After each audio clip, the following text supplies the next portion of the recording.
Assalamualaikum, kembali lagi bersama kami di Humanikom Talks. Selamat datang di podcast Humanikom, dan di episode kali ini kita akan membahas topik yang sangat menarik, tentunya tidak terlepas dari kalangan kita sebagai mahasiswa, terutama kita di mahasiswa Fakultas Ilmu Sosial dan Ilmu Politik. Kita akan membahas terkait politik tentunya, dan bersama saya Hasmayanti yang sangat senang dan sangat bangga karena akan berbincang-bincang bersama narasumber kita pada hari ini terkait tentang politik penting bagi mahasiswa. Emang iya, bersama narasumber kita Kakanda Abdul Ghafur. Halo Kak. Halo, hai. Oke, bagaimana kabarnya Kak? Alhamdulillah, baik. Oke, nah di podcast kali ini kita akan berbincang-bincang nih Kak. Bagaimana sih pendapat Kakak tentang mahasiswa sekarang? Kan sekarang lagi marak-maraknya nih isu politik, terutama baru selesai pemilu. Dan bagaimana menurut Kakak tentang mahasiswa itu sendiri yang mungkin belum tertarik tentang isu-isu politik itu sendiri? Oke ya, terima kasih Hana. Jadi saya kira memang kalau kita bicara politik ini satu isu yang sangat penting gitu ya. Karena proses politik itu adalah proses yang dilalui manusia sejak dia lahir, bahkan dalam kandungan gitu ya, sampai masuk ke liang lahat. Proses kehidupan kita itu tidak lepas dari namanya proses-proses politik itu sendiri. Oleh karena itu posisi mahasiswa saya kira menjadi sangat strategis gitu ya, menjadi sangat penting untuk memahami seperti apa sebenarnya politik itu sendiri. Apatah lagi kalau kita masuk lebih spesifik ya, teman-teman yang ada di ruang lingkup Fakultas Ilmu Sosial dan Ilmu Politik misalnya, bagian dari Humanikom itu sendiri. Oleh karena itu saya mau kasih satu case yang menarik. Kita ini kan masih di suasana yang baru-baru mulai itu satu pesta demokrasi gitu ya, kalau kita anggap demikian, 14 Februari yang lalu. Dan bayangkan gitu ya, ini yang membuat saya beberapa waktu terakhir aktif di NGO yang gerak di isu-isu demokrasi dan kepemiluan gitu. Nah, ada beberapa kasus gitu. Saat kita bertanya, ini mahasiswa dan mahasiswa S2 gitu ya. Suatu waktu kita bincang-bincang, tanya soal orientasi pilihan politiknya gitu. Bicaralah kenapa dia memilih misalnya kandidat tertentu. Ternyata level mahasiswa S2 itu memilih pilihan-pilihan politik itu, dukungan-dukungannya karena gimmick. Bayangkan kita. Ini membuat kita miris gitu. Masa mahasiswa gitu saat ditanya kenapa pilih si A, kenapa pilih si B misalnya? Oh karena bagus jogetnya gitu. Padahal ini pemimpin politik yang mau kita pilih. Ya, level mahasiswa. Artinya apa teman-teman sekalian? Saya kira proses pencerdasan politik seperti yang dilakukan oleh teman-teman Humanikom inilah yang penting untuk terus kita gunakan. Teman-teman mahasiswa menjadi jembatan gitu.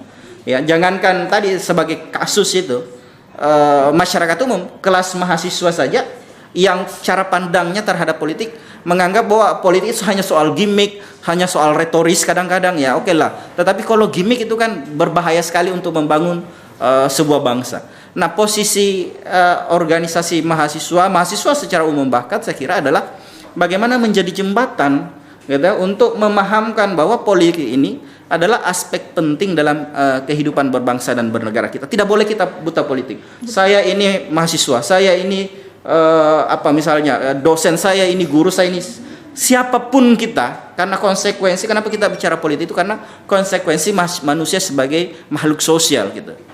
Pengaturannya ada di mana? Disitulah saya kira di politik. Nah, saya kira itu sebagai pengantar kita hari ini, Bu Hana. Iya. Jadi seperti yang disampaikan sama Kakanda tadi, bahwa politik itu penting ya, terutama kita sebagai mahasiswa itu harus banget untuk melek politik teman-teman sekalian. Karena sekali lagi seperti yang dikatakan bahwa sebenarnya politik itu bukan hanya ilmu yang dipelajari sama anak-anak fakultas FISIP, tapi ilmu yang sudah harus kita terapkan dari kita semenjak kita lahir. Nah, selanjutnya nih Kak, apa sih dampaknya kalau misalnya selain dari yang kita sebutkan tadi, apa dampaknya kalau misalnya mahasiswa-mahasiswa sekarang itu masih belum melek politik, dan bagaimana upaya kita untuk bisa menyadarkan mereka-mereka ini yang masih belum tertarik, yang cuman mau ikut berpartisipasi di isu-isu politik ketika ada hal-hal tertentu seperti kemarin ini. Kan kemarin ini baru-baru mulai marak mahasiswa untuk ikut membahas persoalan politik. Kalau misalnya hanya ada ya seperti itu, Kak. Saya mau kasih biar umum kita paham gitu. Teman-teman itu misalnya datang ke Makassar kuliah gitu kan, yang di luar daerah ngekos, di kos itu teman-teman makan Indomie, telur, itu dampaknya tiap teman-teman sekalian, mungkin ada yang sudah 2-3 tahun di Makassar ini ngekos, 2-3 tahun teman-teman ngekos itu mungkin tahun pertama harga Indomie 1.500, pas Anda tahun kedua jadi 2.000. Teman-teman sadar nggak bahwa itu semua karena kebijakan politik? Harga kos tak naik, harga garam tak naik, harga kebutuhan kehidupan kita sebagai warga negara dan segala aktivitas itu naik karena kebijakan politik. Di mana? Pajak apa dan seterusnya. Setiap Anda transaksi ada 11% yang diambil alih oleh negara sebagai pajak Anda. Kan gitu. Nah, sementara kita itu kan bukan urusannya itu anggota DPR, urusannya itu pejabat, saya mau kuliah baik-baik apa dan seterusnya. Sementara setelah Anda keluar jadi sarjana, Anda susah dapat pekerjaan dan itu kan karena kebijakan politik. Nah, sementara pada posisi kita mau apatis kan, ini dampak yang kita rasakan. Saya bilang tadi bahwa politik itu menentukan orang sejak dalam kandungan bahkan sampai ke liang lahat. Sehingga kalau kita mau cuek, ya ini dalam praksisnya ya, tentu saya kira berbahaya pada posisi kita, apatah lagi sebagai yang mendaku dirinya mahasiswa misalnya sebagai agen intelektual gitu ya, sebagai kontrol sosial. Disitulah saya kira fungsi-fungsi itu kita laksanakan gitu. Nah, ini saya kira luar biasa ya podcast begini, pencerdasan politik, pendidikan politik itu yang kurang hari-hari ini, sehingga algoritma politik kita itu lebih kuat soal gimmick. Padahal kalau kita kembali ke narasi awal 3000 tahun sebelum Masehi, Plato, Socrates itu bicara politik, bicara soal pengaturan sosial sehingga melahirkan keadilan gitu. Ya, meskipun mungkin berjalan kita kenal Machiavelli soal misal cara mencapai kekuasaan apa dan seterusnya, tetapi kalau kita kembali ke yang paling fundamental dari politik itu bicara soal keadilan gitu. Iya, jadi seperti itu teman-teman sekalian. Nah, membahas persoalan algoritma tadi, yaitu terkait pasti sosial media toh Kak. Dan seperti yang kita tahu bahwa sekarang itu di sosial media tidak banyak yang mengedukasi persoalan politik, melainkan yang seperti yang kakak bilang tadi, persoalan gimmick. Bagaimana kita sebagai mahasiswa itu sebenarnya harus bisa mensaring informasi, dan bagaimana kita research sebanyak mungkin untuk bisa tahu tentang informasi dari politik itu sendiri. Nah, kalau misalnya dari kakak sendiri, apakah bagaimana kita bisa menyaring fakta, hoaks, mitos, dan yang terjadi di platform sosial media kita sekarang mengenai isu politik itu sendiri? Oke ya, jadi fenomena menguatnya sosial media sebagai ruang komunikasi publik hari-hari ini itu juga melahirkan satu teori yang kita sebut post-truth gitu ya. Jadi ada fenomena apa yang ya mungkin sama dengan yang diucapkan Hitler yang mengakibatkan Perang Dunia Kedua, itu yang mengatakan bahwa sesuatu yang diulang-ulang, kebohongan yang berulang itu suatu waktu akan menjadi kebenaran. Ya, meskipun tentu kita tidak sepakat dengan argumen itu, tetapi dalam teknik propaganda, dalam teknik agitasi, memang begitulah cara kerja. Sekarang siapa yang menguasai algoritma sosial media itu? Nah, kita bisa petakan ya, kalau teman-teman misalnya pernah buka riset-riset soal sosmed itu, Twitter atau X itu kan beda sekali modelnya dengan TikTok, dengan Instagram, dengan Facebook. Ya, kita lihat misalnya fenomena politik ini. Pasarnya itu berbeda. Ya, kalau argumentasi yang kita butuhkan lebih naratif, kadang-kadang kita temukan di Twitter gitu kan. Nah, kalau kita mau yang memainkan gimmick itu ada di TikTok. Sekarang sebenarnya kemampuan kita untuk mempenetrasi masuk ke ruang-ruang sosial media untuk membawa narasi, tidak apa-apa dengan model TikTok yang pasarnya di TikTok mungkin generasi kayak teman-teman ini yang lebih senang dengan visual gitu ya dan seterusnya. Anda menggunakan pendekatan-pendekatan pendidikan politiknya dengan pendekatan yang visual juga.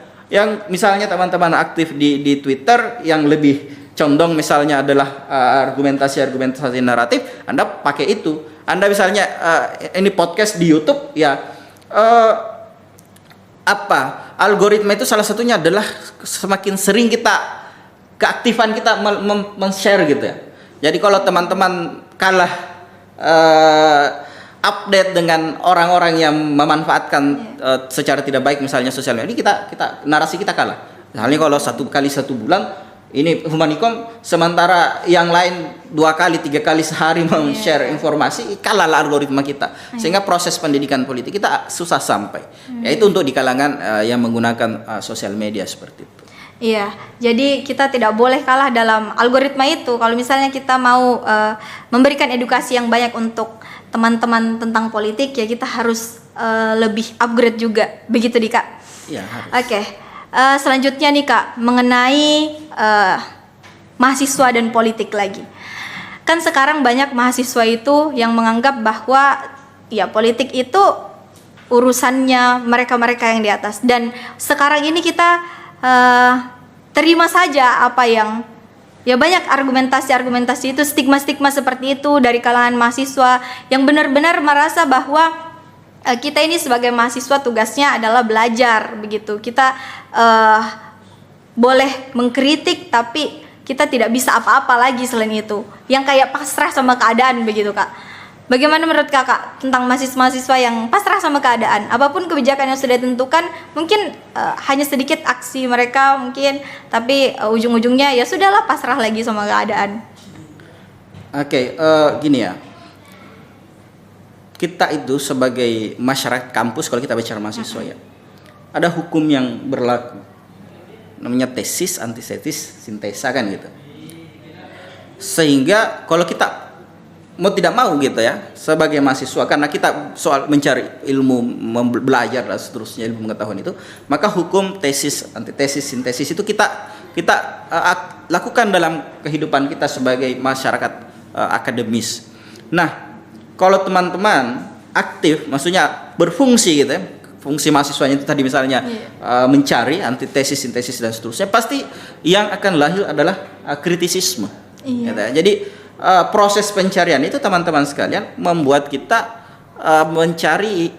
melahirkan untuk mencari pengetahuan baru, pasti ada kritik terhadap pengetahuan lama, kan kira-kira begitu. Mengapa misalnya masyarakat kampus, masyarakat intelektual cenderung menolak yang namanya status quo? Gitu ya, karena kita selalu mau yang baru, kita selalu mau yang update, kita mau selalu yang terbaik gitu. Sehingga proses mencari itu melahirkan kritisisme. Kritisisme itu membuat kita ternyata apa yang terjadi di lingkungan kita itu tidak baik gitu ya, tidak sesuai dengan apa yang seharusnya. Begitupun dalam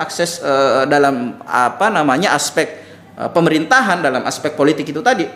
Teman-teman mahasiswa ini kan kalau kurikulumnya ketinggalan zaman, orang di luar negeri bicara komunikasi itu sudah pada aspek ini, kita masih di sini, itu karena kebijakan pendidikan kita. Siapa yang tentukan? Ini menteri pendidikan pejabat politik.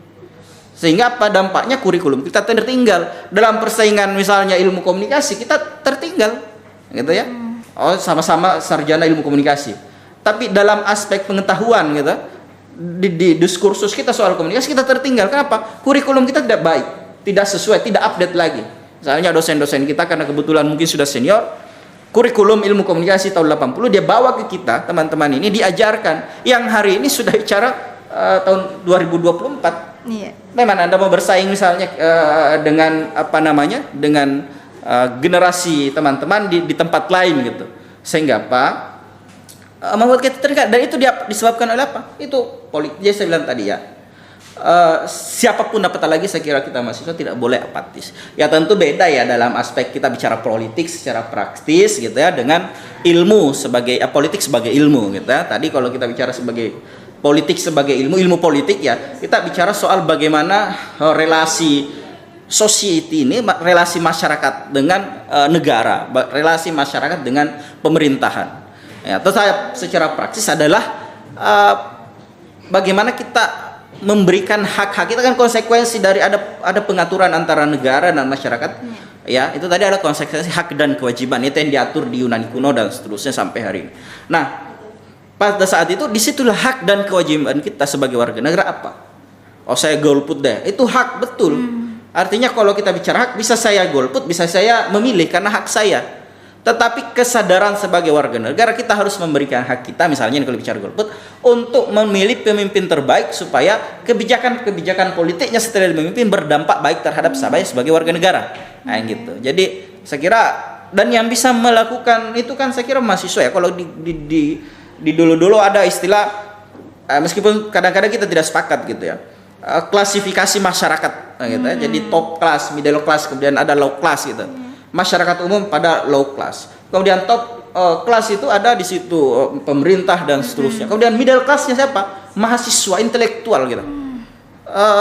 Itulah yang menjadi jembatan bagaimana kebijakan di top class itu berdampak baik terhadap apa yang dirasakan oleh low class. Middle classnya ini dalam banyak pengertian kita sebut mahasiswa lah ada sebagai posisi itu sebagai jembatan penghubung terhadap relasi antara negara dengan masyarakat. Kira-kira gitu.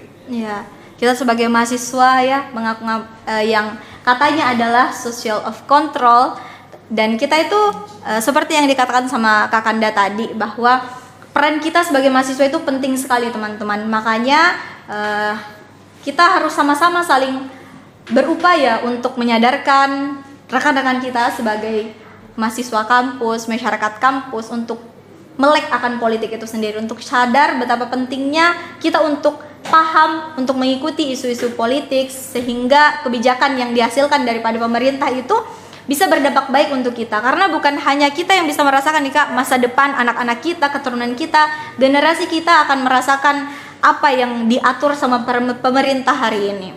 Nah, terakhir nih Kak, mungkin menurut Kakak bagaimana pendapatnya tentang sekelas mahasiswa yang menganggap bahwa karena politik itu, dia tidak suka politik karena politik itu buruk, politik itu kotor, politik itu gelap, dan dia mengklaim bahwa dia tidak suka politik, begitu. Nah ini kalau kita membicarakan politik dalam aspek praktis kita gabungkan dengan ilmu politik gitu ya. Yeah. Jadi kadang-kadang ya itu yang terjadi di kehidupan umum kita gitu. Ditipu dianggap di politika itu, padahal ditipu gitu ya. Ada yang bohong, janji, tapi janjinya tidak ditunaikan, dianggap saya dipolitiki. Padahal itu bukan kerjaan politik itu penipuan, itu pembohongan, ingkar janji dan seterusnya gitu ya. Tapi kita anggap itu aktivitas politik. Oke, tapi karena apa yang dipertontonkan oleh aktor-aktor politik kita kan, politisi kita memperlihatkan yang seperti itu. Nah itu tadi saya bilang, kalau kita mau kembali ke dasar teoritik daripada ilmu politik itu sendiri adalah bagaimana menciptakan justice gitu tadi, keadilan. Sehingga teman-teman sekalian memahami politik itu kita harus memahami secara sudah fundamental dulu. Apa sih politik itu sendiri? Gitu ya. Politik itu adalah upaya untuk menciptakan keadilan gitu. Ya, upaya untuk menciptakan keadilan. Bagaimana menciptakan keadilan? Perlu diatur. Siapa yang mengatur? Harus ada kesepakatan. Ya, meskipun misalnya berkembang ilmu-ilmu politik, kalau kayak Machiavelli misalnya, kalau teman-teman pernah baca, di situ menggambarkan bagaimana kekuasaan itu direbut. Ya, dia sebenarnya menggambarkan, bukan menganjurkan, kan beda. Karena dia orang istana yang keluar dari istana dan mengabarkan bagaimana fenomena dalam istana saling perebutan kekuasaan itu, yang kemudian dalam praktiknya banyak gitu. Tetapi teman-teman sekalian, politik itu tadi saya bilang pada hakikatnya adalah upaya untuk menciptakan yang namanya keadilan. Kita harus pahami bahwa politik adalah upaya. Kenapa kita mau merebut kekuasaan apa dan seterusnya, gitu ya? Sekalipun kalau kita pakai terminologi Nietzsche misalnya, merebut kekuasaan itu kita menegasikan semua aspek-aspek moral dalam diri kita, kemudian kita bertarung melakukan apa saja untuk mencapai kekuasaan yang kita inginkan. Tetapi hakikatnya kekuasaan itu dimanfaatkan untuk kesejahteraan, untuk keadilan. Karena itu mau diatur. Kenapa kita mau bernegara? Ya kan? Yeah. Kenapa ada kontrak sosial dalam istilah Hobbes dan kawan-kawan itu untuk kita sepakat bernegara? Karena kita berharap negara yang dalam hal ini pemerintah, yang dalam hal ini sebagai penguasa, membangun kebijakan-kebijakan yang adil untuk masyarakatnya kan gitu. Iya. Nah, seperti itu. Ya, jadi politik itu adalah upaya untuk mencapai keadilan.